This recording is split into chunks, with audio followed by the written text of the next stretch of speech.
தனியார் பாலில் கலப்படம் செய்வதை நிரூபிக்க முடியவில்லை என்றால் தூக்கில் தொங்க தயார் என்று பால்வளத்துறை அமைச்சர் ராஜேந்திர பாலாஜி கடந்த மாதம் அறிவித்திருந்தார்.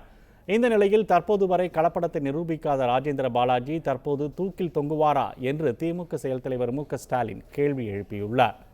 இவங்க கெமிக்கல் இல்லை நிரூபிக்க முடியுமா? கெமிக்கல் கலந்துருக்கிறது கன்ஃபார்மா கலந்துருக்காங்க, 100% கலக்குறாங்க. அதை கலக்கப்படாதுன்னு சொல்றேன். நான் என் மேல குற்றச்சாட்டு சொல்றாரு, என்னை ராஜினாமா பண்ண முடியுமான்னு கேட்டிருக்காரு அவரு. நான் தயார், கெமிக்கல் இல்லைன்னு அவங்க நிரூபிச்சிட்டாங்கன்னா நான் ராஜினாமா பண்ண தயார், தூக்குள்ள தயார்.